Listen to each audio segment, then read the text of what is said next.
আল্লাহ তাআলা বলেন ফাখরুজ ফাইন্নাকা রাজিম, আদমকে সম্মান দিলাম আমি, তুই সেটা মানতে পারলি না, বের হয়ে যা, তুই বিতাড়িত শয়তান। ৮০,০০০ বছরের ইবাদত ইবলিসের সব শেষ হয়ে গেল। এত ভালোবাসেন আল্লাহ তাআলা মানুষকে, মানুষের ইজ্জতে একটু আঘাত দেবে কেউ আল্লাহ সহ্য করেন না, ইবলিস দিয়েছে সাথে সাথে বের করে দিয়েছে। আল্লাহ তাআলা তো আমাদেরকে আপন বানাইলেন, আমাদেরও দরকার আল্লাহকে আপন বানানো।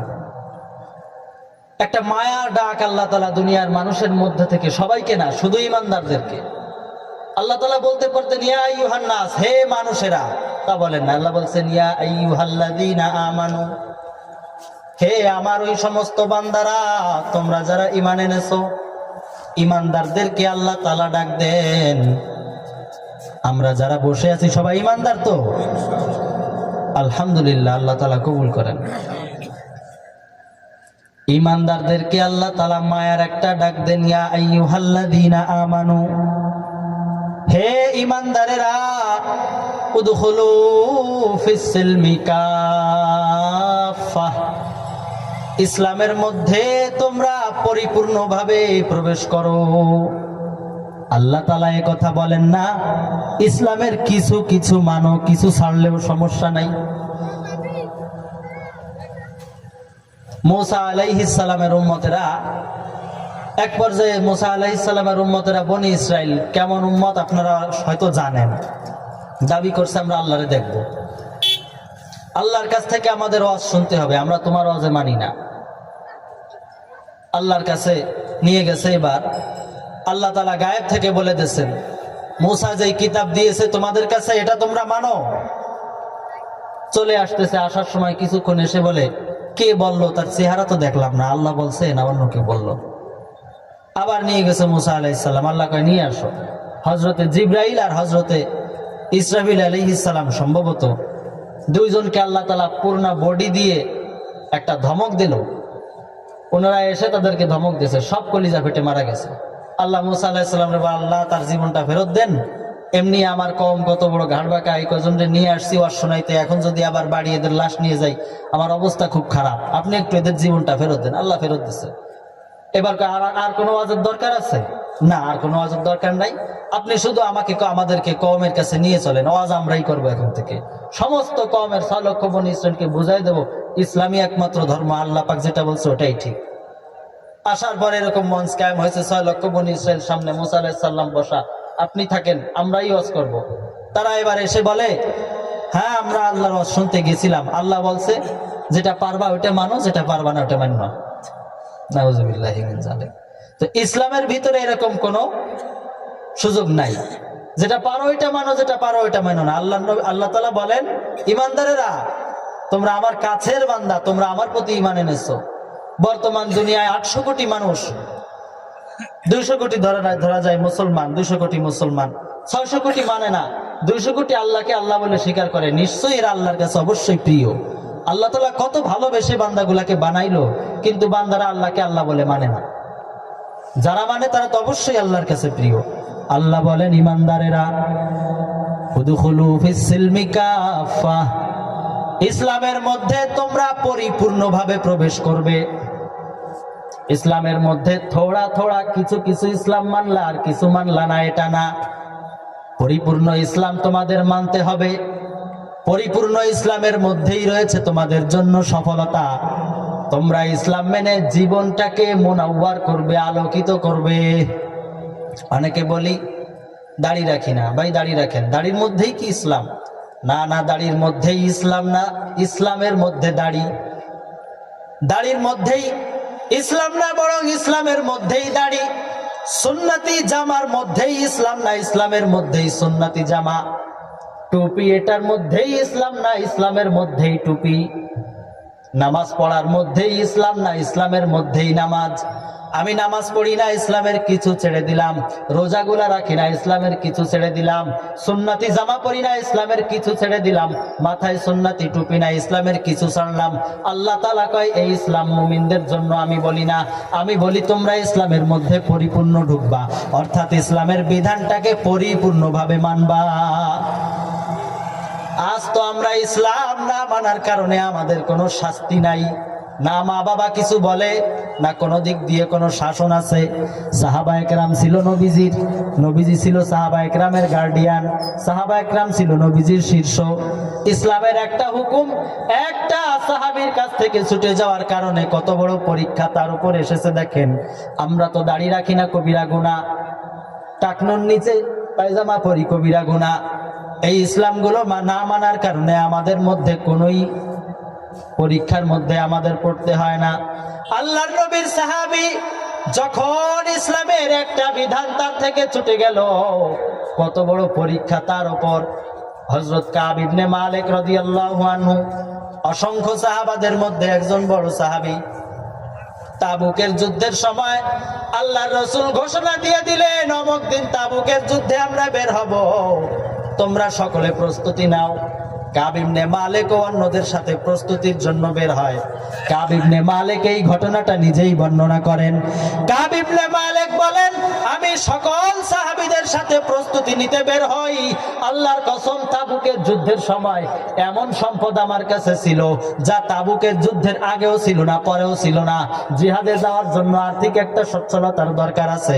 কাব ইবনে মালিক বলে, এমন সচ্ছলতা আমার ছিল যা তাবুকের যুদ্ধের আগেও ছিল না, পরেও ছিল না। একসাথে দুইটি বাহন আমার সাথে জীবনে কোনোদিন জমা হয় নাই। তাবুকের যুদ্ধের সময় আমার কাছে একসাথে দুইটি বাহন ছিল। এই বাহনে চড়ে আমি জিহাদে যাব, এই সক্ষমতা আমার ছিল। কাব ইবনে মালিক রাদিয়াল্লাহু আনহু প্রতিদিন সাহাবায়ে কেরামের সাথে বের হয় যুদ্ধের প্রস্তুতি নেওয়ার জন্য। কিন্তু তাবুকের যুদ্ধ ছিল বড় গরমের সময়।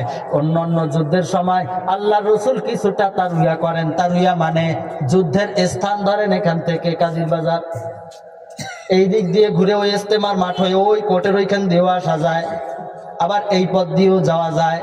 তো আল্লাহর নবী একটু ঘুরায়া পথটা বলতেন, যাতে মুনাফিকরা কাফেরদের কাছে পথের অবস্থাটা বর্ণনা করে মুসলমানদের ক্ষতি করতে না পারে। যদি বলে দেয় এই রাস্তা দিয়ে যাবে, কাফেররা ওইখানে দাঁড়ায় থাকলেই তো হয়ে গেল। আল্লাহর রাসূল একটু ঘুরায়া বলতেন, মূল গন্তব্য ঠিক আছে, পথটা একটু ঘুরায়া বলতেন, যাতে কাফেরদের সামনে এমন মুখামুখি না হয় যে মুসলমানরা বিপদে পড়ে যায়। আল্লাহর রাসূল ওই যুদ্ধে তারুইয়া করলেন না। প্রচন্ড গরমের সময় ছিল এই যুদ্ধ। আল্লাহর রাসূল সোজাসুজি ওই যুদ্ধের গন্তব্যের স্থানের কথা বলে দিলেন, অমুক জায়গায় আমরা যাব। কাব ইবনে মালিককে এটাকে একটু সুযোগ মনে করলেন, আমার কাছে তো বাহন আছে, অনেক সাহাবীদের কাছে তো বাহন নাই, এই সাহাবীদের যেতে তো একটু দেরি হবে, যেহেতু বাহন আছে আর মূল পথের কথাও আল্লাহর নবী বলে দিয়েছে, আল্লাহর নবী আসলে আমি কাল আল্লাহর নবীর সাথে গিয়ে মিলে যাব। কাব ইবনে মালিক রাদিয়াল্লাহু আনহু এই চিন্তা করলেন। পরের দিন কাব ইবনে মালিক রাদিয়াল্লাহু তাআলা বের হবেন, এদিক সেদিক করে বিভিন্ন চিন্তা, আর বের হলেন না। এভাবে বেশ কয়েকদিন চলে গেল। হঠাৎ খবর আসলো যে যুদ্ধ কিছুদিন বিলম্ব হবে, এত তাড়াতাড়ি যেই তারিখ মানে যখন যুদ্ধ হওয়ার কথা হচ্ছে না। কাব ইবনে মালিক বললেন, তাহলে আরো কিছুদিন দেরি করি, বাহন তো আছে, চলেই যাব। ইসলামের একটা বিধান কাব ইবনে মালিক অস্বীকার করেন নাই, করবেন না এমনও না। কেমনে যেন কাব ইবনে মালিকের কাছ থেকে ইসলামের এই বিধানটা ছুটে গেছে। দেখেন কিভাবে কেমন পরীক্ষা কাব ইবনে মালিকের উপর। কাব ইবনে মালিক একদিন শুনলেন যে আল্লাহর রাসূল যুদ্ধ শেষ ফেরত আসতেছে। কাব ইবনে মালিকের ঘুম হারাম। বিভিন্ন অজুহাত কাব ইবনে মালিক নিজের মাথায় আনতেছেন, এই অজুহাত পেশ করব, এই অজুহাত পেশ করব। কাব ইবনে মালিক রাদিয়াল্লাহু আনহু হঠাৎ শুনলেন আল্লাহর রাসূল চলে এসেছে। মদিনাতে আল্লাহর রাসূল আসলেন। আসার পরে নবীজির কিছু কাম ছিল, নামাজ পড়তেন, সাহাবীদেরকে সামনে নিয়ে একটা বক্তব্য দিতেন, এটাও শেষ। মুনাফিক সাহাবী যারা ছিল আল্লাহর রাসূলের কাছে গিয়ে বিভিন্ন ওজর পেশ করতে লাগলো, ইয়া রাসূলুল্লাহ, আমার পয়সা ছিল না, আমার পরিবার অসুস্থ ছিল, আমার আব্বা অসুস্থ ছিল, আমি শারীরিকভাবে দুর্বল ছিলাম, আমার সক্ষমতা ছিল না, আমার এই বিভিন্ন ধরনের ওজর পেশ করতে লাগলো। আল্লাহর রাসূল তাদের উপর ওজরের উপর সন্তুষ্টি হলেন, বাকিটা আল্লাহর উপর ছেড়ে দিলেন। কাব ইবনে মালিকও বিভিন্ন ওজর মাথায় নবীজির সামনে আসছেন। এবার আল্লাহর নবীর সামনে একটা ওজর পেশ করবেন, ইয়া রাসূলুল্লাহ, আমার সংসারের অবস্থা খুব খারাপ ছিল। কিন্তু নবীজির সামনে যখন গিয়েছে, এখন আর সেই ওজরের কথা মনে আসে না। আল্লাহর নবী জিজ্ঞাসা করলেন, কাব রে, কেন জিহাদের ময়দানে গেলে না? তোমার দ্বারা তো এমন আশা ছিল না। কাব ইবনে মালিক বলেন, ওগো আল্লাহর নবী, যাব না এমন কোনো নিয়তি ছিল না, যাব করে কেমনে যেন যাইতে পারি নাই। আল্লাহর নবী গো, মাফ করে দেন, আর এমন হবে না। আল্লাহর নবী বলেন, তোমার বিষয়টা আল্লাহর উপর ছেড়ে দিলাম। তুমি চলে যাও, আল্লাহর পক্ষ থেকে ফায়সালা না আসা পর্যন্ত তুমি চলে যাও। ইসলামের একটা বিধান ছুটে গেছে, জিহাদ ফরজ, আমাদের দাড়ি রাখাও ফরজ। দেখেন আমাদের ওপর তো কোনো দাড়ি কাটতেছি, চলতেছে দিন। কাব ইবনে মালিকের কাছে থেকে একটা ইসলামের বিধান ছুটছে, কেমন পরীক্ষা। আল্লাহ রসুল মদিনায় ঘোষণা দিয়ে দিলেন, কাবের সাথে কেউ কোনো কথা বলবে না। কাব ইবনে মালিক বলে, এমন পরিস্থিতি যখন চলতে থাকে আর আমার অবস্থা বেশি ভালো না, মানুষের সাথে কথা না বলে কেমন থাকা যায়, কয়দিন আর আমি এই অবস্থায় থাকবো, আমার এখন আর ভালো লাগে না। কেননা সাহাবা একরামের সম্পর্ক তো বড় ভ্রাতৃত্বের সম্পর্ক, তারা তো একে অপরকে অত ভুলতে পারে না। সাহাবা একরামের ভ্রাতৃত্বের বন্ধন বড় দারুণ। যুদ্ধের ময়দানে সাহাবা একরাম ক্ষত বিক্ষত শরীর নিয়ে পড়ে আছে যুদ্ধের ময়দানে। একজন পানি পান করাতে আসছে, এক সাহাবীকে মুখের কাছে নেওয়ার পরে দূর থেকে আর একজন চিৎকার দেয়, পানি পানি। মৃত্যু সজ্জায় শায়িত এই সাহাবী বলে, ওই যে একটা ভাই চিৎকার করতেছে, তার মনে হয় বেশি পানির দরকার, যান আপনি তাকে পানি পান করান। এই হচ্ছে সাহাবা একরামের ভ্রাতৃত্বের বন্ধন। আর সেই সাহাবা একরাম কেউ কাব ইবনে মালিকের সাথে কথা বলে না। কাব ইবনে মালিক বলে, এমন ভাবে চলতে লাগলো, ইতিমধ্যে আমি জানতে পারলাম আমার মতো আরো দুইজন আছে, হেলাল ইবনে উমাইয়া, মুরারা ইবনে রাবিয়া, এই দুইজন সাহাবীও আমার মতো আল্লাহর রাসূলের কাছে সত্য কথা বলেছে। কাব ইবনে মালিক বলে, আমি কেমনে মিথ্যে কথা বলবো? এখন আমি মিথ্যে কথা বলে আল্লাহর রাসূলের সন্তুষ্টি অর্জন করলাম, কিন্তু আল্লাহর পক্ষ থেকে স্থায়ী মুনাফিকের ঘোষণা তো আসতে কিছুক্ষণ দেরি। কিছুক্ষণ পর যখন আসবে, স্থায়ী ভাবে আল্লাহর রাসূল আমার উপর নারাজ হয়ে যাবে, তখন তো আর কিছুই করার থাকবে না। কাব ইবনে মালিক রাদিয়াল্লাহু আনহু এভাবে চলতে লাগলো 40 দিন। একদিন কাব ইবনে মালিক রাদিয়াল্লাহু তাআলা আনহুর খুব কাছের বন্ধু, তার নিজের আপন চাচাতো ভাই, দেওয়াল টপকায় তার বাগানের মধ্যে ঢুকলেন। তার সাক্ষাৎ। কাব ইবনে মালিক বলে, ও আমার চাচাতো ভাই, আমি আল্লাহ এবং আল্লাহর রাসূলকে সব থেকে বেশি ভালোবাসি। সে কোনো কথাই বলে না। কাব ইবনে বলেন, আবার বলেন, আল্লাহ এবং আল্লাহর রাসূলকে সব থেকে বেশি ভালোবাসি। এবার তার চাচাতো ভাই আবারও কোনো কথা বলে না, আবার বলে আল্লাহ ও আল্লাহর রাসূলকে সব থেকে ভালোবাসি। এবার বলে, আল্লাহই ভালো জানে তুমি কাকে ভালোবাসো। এতটুকু কথা। কাব ইবনে মালিক বের হয়ে আসলো বাগান থেকে। এভাবে 40 রজনী চলে গেছে, কেউ কাব ইবনে মালিকের সাথে কথা বলে না। ইতিমধ্যে এক সাহাবী দরজায় এসে বলে, কাব রে, তোমরা যেই কয়জন আছো, আল্লাহর নবী বলেছে তোমাদের স্ত্রীও যেন তোমাদের থেকে আলাদা হয়ে যায়। সারাদিন বাহির দিয়ে ঘোরাফেরা, সন্ধ্যায় স্ত্রীর সাথে ঘরে গেলে কিছু কথা বলা যায়, স্ত্রীও এখন চলে যেতে হবে। স্ত্রীও চলে গেল। স্ত্রী যাওয়ার পরে কাব ইবনে মালিক আরো অসহায়। কি করবে? কাব ইবনে মালিক লঙ্ঘন করেছিল একটা ইসলামের হুকুমকে, লঙ্ঘন করে নাই, কেমনে যেন ছুটে গেছে। আল্লাহর রাসূল এবার সমস্ত সাহাবীদেরকে কথা বলতে নিষেধ করার পরে কেউ বলে না। কাব ইবনে মালিক এবার অসহায়। বিভিন্ন কওমের থেকে কাব ইবনে মালিকের কাছে চিঠি আসে, ও কাব, আল্লাহ তাআলা তোমার জন্য জমিনকে সংকীর্ণ করে নাই, মুহাম্মদ করেছে। তুমি তো পারো আমাদের সাথে যোগ দিতে, আসো আমাদের কওমকে তোমারে বড় পদ দেব। কাব ইবনে মালিক সাথে সাথে ধরে ফেলেছে, এটাও আমার জন্য আর একটা পরীক্ষা। কোনোভাবেই তোদের ডাকে আমি সাড়া দিতে পারি না, আমি আল্লাহ এবং আল্লাহর রাসূলকে ভালোবাসি। কাব ইবনে মালিক এইভাবে চলতে থাকলো। 50 রাত চলে গেল। কাব ইবনে মালিক ফজরের নামাজের পর, এবার কাব ইবনে মালিক যখন বসে আছে নামাজ আদায়ের পর, হঠাৎ করে দেখে কে যেন ঘোড়া নিয়ে ছুটে আসতেছে মদিনার দিক থেকে কাব ইবনে মালিকের বাড়ির দিকে। আর একজন দৌড় দিয়া চলে গেছে পাহাড়ের চূড়ায়। আরে ঘোড়া নিয়ে যেতে তো আমার সাহাবী ভাইকে খবর দেওয়ার জন্য একটু দেরি হবে, আমি পাহাড়ে গিয়ে যদি আওয়াজ দেই, আওয়াজ তো ঘোড়ার থেকে বেশি। অর্থাৎ আওয়াজ দেয়, কাব ইবনে মালিক, সুসংবাদ গ্রহণ করো, তোমার জন্য সুসংবাদ, আল্লাহ তাআলার পক্ষ থেকে তোমার জন্য খুশখবরই আসছে, তোমাকে আল্লাহ মাফ করেছে। 50 দিন ইসলামের একটা বিধান ছুটে যাওয়ার কারণে কেউ কথা বলে না। এত বড় পরীক্ষা, স্ত্রী পর্যন্ত আলাদা হয়ে গেছে। আর আমাদের ইসলামের কি অবস্থা? আল্লাহ তো বললেন ইসলামের মধ্যে পরিপূর্ণ প্রবেশ করো, আমরা কতটুকু করেছি? চিন্তা করা দরকার আমাদের, ইসলামের মধ্যে আমরা কতটুকু ঢুকতে পারলাম। কাব ইবনে মালিকের আরেকটু সামনে যাই, চলেন। কাব ইবনে মালিক এবার ওখান থেকে আল্লাহ রাসূলের দরবারে গেলেন। আগে তো আল্লাহ রসুল কাব ইবনে মালিক মসজিদে নামাজ পড়তে যাইতেন, আর যে দুই সাহাবী হিলাল ইবনে উমাইয়া, মুরারা ইবনে রাবিয়া, এনারা একটু বৃদ্ধ ছিলেন, যাইতে পারতেন না সব সময়। কাব ইবনে মালিক মসজিদে গেছেন, নামাজ পড়তেছেন, তো আল্লাহ রসুল এভাবে তো কাব ইবনে মালিকের দিকে চোখটা বাঁকা করে তাকান। কাব ইবনে মালিক নামাজ শেষ করে যখন রসুলের দিকে তাকান, রসুল আবার চোখটা ফিরায় নেন। কাব ইবনে মালিক এইভাবে তাকান, রসুল তাকান না। কি একটা অবস্থা! এতদিন পরে নবীজিকে পাইছেন, আল্লাহ রসুলের সামনে যাইয়া বসছেন। এমন একটা অবস্থা কাব ইবনে মালিকের, 50 দিন পর্যন্ত কেউ কথা বলে না। কাব ইবনে মালিকের সাথে স্ত্রী পর্যন্ত আলাদা হয়ে গেছে। কিন্তু সাহাবীদের মন মানসিকতা কেমন? এনরা তো চান স্থায়ী আল্লাহর সন্তুষ্টি। সাময়িকভাবে কেউ যদি নবীজির সন্তুষ্টি অর্জন করে, ওটা যদি আল্লাহর সন্তুষ্টি না হয়, ওটা স্থায়ী হয় না। কাব ইবনে মালিক যদি তখন আল্লাহ রসুলের সামনে গিয়ে বলতেন, আল্লাহ রসুল, আমি একটা ওজরের কারণে যাইতে পারি নাই, আল্লাহ রসুল হয়তো সাময়িকভাবে সেটা তো মেনে নিতেন, কেননা নবীজি তো গায়েব জানেন না। কাব ইবনে মালিক কেন যাইতেন না? কিন্তু স্থায়ীভাবে ওই সন্তুষ্টি অর্জন করতে পারতো না, কেননা আল্লাহর পক্ষ থেকে ওই আসতে পারে, ও মুনাফিক। এই জন্য তারা চাইতো স্থায়ীভাবে আল্লাহর সন্তুষ্টি অর্জন করার জন্য। রসুলের সামনে যায় বলে কাব ইবনে মালিক, ইয়া রাসূলুল্লাহ, আহাযা মিনকা আও মিনাল্লাহ? এটা কি আপনার পক্ষ থেকে সুসংবাদ দিলেন নাকি আল্লাহর সুসংবাদ? সুবহানাল্লাহ।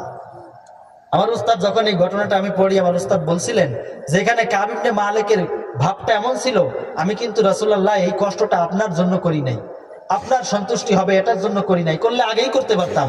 আমি চাই স্থায়ী আল্লাহর সন্তুষ্টি, যেটার মধ্যে রয়েছে আপনার সন্তুষ্টি। আমি আল্লাহকে বাদ দিয়ে আপনার সন্তুষ্টি তালাশ করব, ওটা আপনার সন্তুষ্টিও পাবো না, হয়তো সাময়িকভাবে পাইতে পারি। এটা হচ্ছে সাহাবা ইকরামের অবস্থা। আর আমাদের অবস্থা, আল্লাহ কাল ইসলামের ভিতর পরিপূর্ণভাবে প্রবেশ করো, আমরা কতটুকু করতে পারলাম? চিন্তা করা দরকার আমাদের প্রত্যেকের। ইসলামের মধ্যে কি ঢুকতে পারলাম? আল্লাহ তো বলেন ইন্নাদ-দীনা ইনদাল্লাহিল ইসলাম, একমাত্র আল্লাহর কাছে মনোনীত ধর্মের নাম ইসলাম, অন্য কোনো ধর্ম নাই। অন্য কোন ধর্ম আল্লাহর কাছে মনোনীত না, গ্রহণযোগ্য না। একমাত্র ইসলামই আল্লাহর কাছে গ্রহণযোগ্য, ইসলামই আল্লাহর কাছে গ্রহণযোগ্য। আমি কি পেরেছি সেই ইসলামকে মধ্যে পরিপূর্ণভাবে প্রবেশ করতে? ইসলাম গ্রহণযোগ্য, ঠিক আছে। আল্লাহ যদি বলতেন কিছু ইসলাম মানো, এটাও তো আল্লাহ বলেন না। আল্লাহ বলছেন পরিপূর্ণ প্রবেশ করো, পরিপূর্ণভাবে প্রবেশ করো। আমি কি পারলাম ইসলামের মধ্যে পরিপূর্ণ প্রবেশ? পারি নাই। আমার ভিতরে এতটুকু ব্যথা থাকা দরকার, এটাও বাস্তব। ভিতরে যদি আকাঙ্ক্ষা থাকে, হায় রে আমি ইসলাম মানতে পারি না, একদিন আমি পারবো, কিন্তু আমি যেই অবস্থার আছি এটাকেই যদি আমি হক মনে করি না, আমি ঠিক আছি, অসম্ভব আমার দ্বারা ইসলামের মধ্যে প্রবেশ করা। আমি ইসলাম মানতে পারি না, আমার অবস্থা হবে এমন, আল্লাহ আমি ইসলাম মানতে পারতেছি না, তুমি আমাকে মাফ করে দাও, এটা হবে আমার অবস্থা। ও আল্লাহ, সমাজের সাথে মিলে সব ইসলামের হুকুমগুলো আমি মানতে পারি না, এটা হবে আমার অবস্থা। কিন্তু আমার অবস্থা যদি হয় এমন, দাড়ি না থাকলে কি হবে, নামাজ না থাকলে কি হবে, আমার ঈমান ঠিক কোনোদিনও সম্ভব না আমার ইসলামের মধ্যে ফিরে আসা। আয়াতের আলোকে কিছু কথা বললাম, আর একটা হাদিস আমি আপনাদের সামনে পাঠ করেছি। হাদিস শরীফের মধ্যে আল্লাহ রসুল মুসলমান, ইসলাম আমাদের ধর্মের নাম, আর যে ইসলাম মানে সে হচ্ছে মুসলিম। আল্লাহ রসুল বলেন আল মুসলিম, ওই মুসলমান কাকে বলে শুনবা তোমরা? মান সালিম আল মুসলিমুনা মিন লিসানি ওয়া ইয়াদি। মুসলমানের তো অনেক সংজ্ঞা, আপনাদের সামনে আজ এই দুইটা সংজ্ঞার কথাই আমি বলি, এই দুইটাই মনে রাখেন আজকের মতো আপাতত, ইনশাল্লাহ সফলতা খুঁজে পাবেন। আল্লাহ রসুলের হাদিস যে, এটা তো আমার বানানো কথা না। আল্লাহ রসুল বলেন আল মুসলিম, ও মুসলমান হলো ওই ব্যক্তি, মান সালিম আল মুসলিমুনা মিন লিসানি ওয়া ইয়াদি, যার মুখ, জবান এবং হাত থেকে অপর মুসলমান ভাই হেফাজত থাকে। এটাও চিন্তা করা দরকার, আমার জবান থেকে কয়জন হেফাজত? দুর্বল মানুষ সামনে পাইলে একটা বেশি কথা বলতে তো আমি বিন্দু পরিমাণ দ্বিধাবোধ করি না। রিক্সাওয়ালার মুখে একটা থাপ্পড় লাগাই দিতে 5 টাকার জন্য বিন্দু পরিমাণ বিবেকে আমার বাঁধে না। আল্লাহ রসুল বললেন মুসলমানের সংজ্ঞা জেনে নাও সংক্ষেপে, যার মুখ এবং হাত থেকে অপর মুসলমান ভাই হেফাজত আছে আমাদের ভিতর। মুখের ইসলামের বিরোধী কাজ আমরা প্রত্যেকটা সময় করতেছি। যুব সমাজের মধ্যে তো হই হই রই রই অবস্থা, গালি আর গালি, কথার মধ্যে একটা বলি সত্য কথা, পাঁচটা কই মিথ্যা কথা। মুখের মধ্যে পাঁচটা কথা বললে দুইটা একটা গালি থাকে। এই অবস্থা না থাকা চাই। ইসলামী আল্লাহর কাছে একমাত্র গ্রহণযোগ্য ধর্ম। আল্লাহর কাছে গ্রহণযোগ্য ধর্ম হলো ইসলাম। আল্লাহর নবী বলেন দুইটা মুসলমানই তোমরা শিখে যাও। এক নাম্বার, তোমার হাত থেকে অপর মুসলমান ভাই হেফাজত থাকবে। দুই নাম্বার, তোমার জবান থেকে অপর মুসলমান ভাই হেফাজত থাকবে। আমার মুখ থেকে কি অপর মুসলমান ভাই হেফাজত আছে? সকালবেলা ঘুম থেকে উঠে মাথায় এই চিন্তাটা আনবেন, আমি আজকে আমার মুখ দ্বারা কেউকে আক্রমণ করব না। রাত্রেবেলা বিছানায় শুয়ে আবার একটু মিলাবেন, সকালে যে প্রতিজ্ঞা করেছিলাম সেটার উপর কি আমি ইস্তেকামাতের সাথে আছি কিনা। সারাদিন একটু তালাশ করবেন, আমার মুখ থেকে কি অপর মুসলমান ভাই ক্ষতিগ্রস্ত হয়েছে? কাউকে কি আমি গালি দিয়েছি? কাউকে কি মিথ্যা কথা বলেছি? কাউকে কি ধমক দিয়েছি? কাউকে কি বেশি কথা বলেছি? অল্প একটু আমাদের সহ্য হয় না, অথচ আমরা তো এই নবীর উম্মত না। এই নবীর উম্মত না তো। আমাদের নবীজি কেমন ছিল? নবী বিছানাগুলা পরিষ্কার করতেছে। আল্লাহর নবী বলেন, ও ভাই, আপনি আমার ঘরের মধ্যে মলমূত্র ত্যাগ করেছেন, নিশ্চয়ই আপনার হয়তো রাত্রে কষ্ট হয়েছে, মাপ চাই। এটা হচ্ছে আমার নবীর ধর্ম, এটাই ইসলাম। বিন্দু পরিমাণ আমাদের সহ্য হয় না, আক্রমণ করে ফেলাই। আল্লাহর নবী বলেন, তোমার জবান থেকে যেন কেউ কষ্ট না পায়, তোমার হাত থেকে যেন অপর মুসলমান ভাই কষ্ট না পায়। আল্লাহর নবী মানুষকে ইসলাম শিক্ষা দেন। নবীজি সাল্লাল্লাহু আলাইহি ওয়াসাল্লাম মৃত্যুর কিছুদিন আগে আল্লাহর নবী অসুস্থ, এমন একটা অবস্থা, আল্লাহর নবীর শরীরটা বড় খারাপ। আল্লাহর নবী সাল্লাল্লাহু আলাইহি ওয়াসাল্লাম নিজের চাচাতো ভাই ফজল ইবনে আব্বাস, হযরত ফজলকে ডেকে বলেন, ফজল ইবনে আব্বাস রে, মদিনার সবাই রে ডাক, আমি আমার মুসলমানিটা একটু ঠিক করি। মদিনার সব মানুষকে ফজল ইবনে আব্বাস ডেকে পাঠাইলেন। আল্লাহর নবী বললেন, ওগো আল্লাহর ফজল, সবাই আসছে নাকি? ফজল ইবনে আব্বাস বলেন, জি রাসূলুল্লাহ, সবাই এসেছে, আপনি এবার চলেন বাহিরের দিকে। আল্লাহর নবী এবার ঘর থেকে বাহিরে আসবেন পারেন না। আল্লাহর নবী ফজল ইবনে আব্বাসের কাঁধে ভর করে বাহিরে আসলো।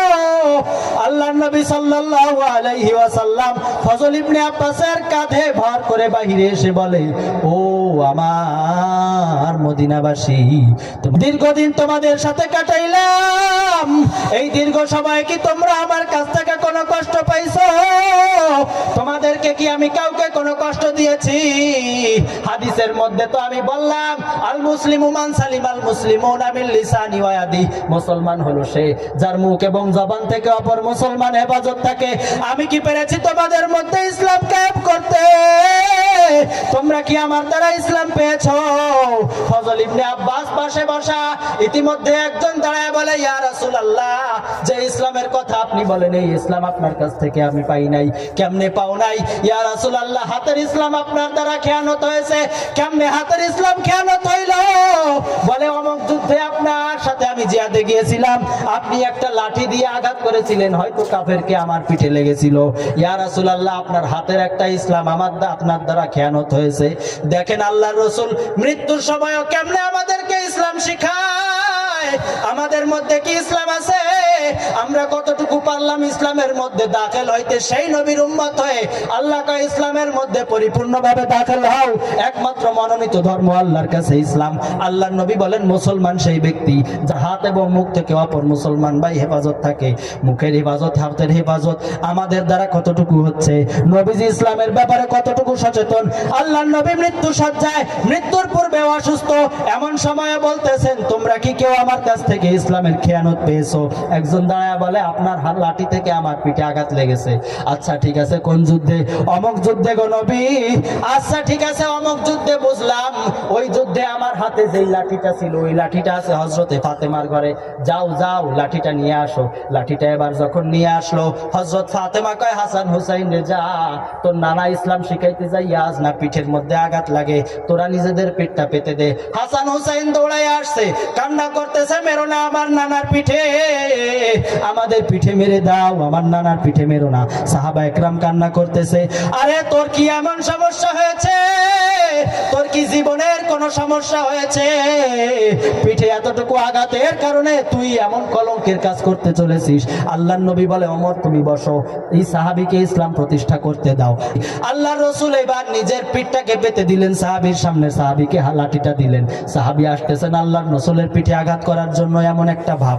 আল্লাহর রাসূলের কাছে এসে সাহাবী বলে, ওগো আল্লাহর নবী, আপনার পিঠে কাপড় আছে, আপনার লাঠির আঘাত যখন আমার পিঠে লেগেছিল আমার পিঠে কাপড় ছিল না, সুতরাং আপনার পিঠের কাপড়টা না নামলে তো শোধ ঠিক মতো হয় না। আল্লাহর নবী রে, পিঠের কাপড়টা নামায়া দেন। আল্লাহর নবী পিঠের কাপড়টা নামায়া দিল। সাহাবী এইবার কি প্রতিশোধ নেওয়ার জন্য এত সময় ঘুরতেছে। আয়রে আল্লাহর নবীর সামনে থাকা সাহাবী, নবীজির সোহবত পায় কি এতই দুর্বল ইমান নবীর পিঠে আঘাত করবে? লাঠিটা ফেলায়া আল্লাহর নবীরে জড়ায়া ধরছে, মোহরে নবুয়তের উপর একটা চুমো দিয়া কয়, আল্লাহর নবী গো, এইভাবে দুনিয়াতে চলে যাবেন ফেলাইয়া? আপনি তো চলে যাইতেছেন, এই গুনাহগারের জন্য কি রেখে গেলেন? ও গো আল্লাহর নবী, আপনাকে পাইয়া আমি তো কিছুই করতে পারলাম না। ও আল্লাহর নবী, এই জন্য আপনার শরীরের সাথে আমার বদন মোবারকটাকে একটু ঘষলাম। আল্লাহ যদি জিজ্ঞাসা করে কি নিয়ে আসছো, আমি বলবো আল্লাহ আপনার রাসূলের দেহর সাথে এই দেহটা একটু ঘষা আছে। এই হচ্ছে সাহাবায়ে কেরামের মুসলমানি। নবীজি শেষ সময়ও সাহাবায়ে কেরামের মুসলমানি শিখায়। এজন্য আমাদেরও ইসলামের ওপর থাকা দরকার, ইসলামের মধ্যে পরিপূর্ণভাবে প্রবেশ করা দরকার। আল্লাহ কয় একমাত্র ধর্মের নাম ইসলাম, ওই ইসলামের মধ্যে ও ইমানদারেরা তোমরা পরিপূর্ণভাবে প্রবেশ করো। আমাদেরকে ডেকে বলছেন, কাকে? আমাকে বলেন, কাকে বলছে আল্লাহ? আমাকে বলছে, আমাকে বলছে ইসলামের মধ্যে প্রবেশ করো। আমার ইসলামের মধ্যে প্রবেশ করতে হবে নিজ দায়িত্বে। ওলামাদের আমি পারি না, ওলামার কাছে যাব, আলেমদের কাছে যাব, পীর মাশায়েখের কাছে যাব, ইসলাম শিখবো, আমল করব, এর মধ্যেই শান্তি, এর মধ্যেই সফলতা। আসেন আমরা সকলে ঐক্যবদ্ধ হই, আমরা সমাজে ইসলাম কায়েম করব, নিজের মধ্যে ইসলাম, মহল্লা ইসলাম, সমাজে ইসলাম, রাষ্ট্রে ইসলাম, পুরা বিশ্বে আমরা ইসলামের আলোয় আলোকিত করতে চাই। আল্লাহ তাআলা তৌফিক দান করেন। সকলে বলি আমিন। আসসালামু আলাইকুম ওয়া রাহমাতুল্লাহ।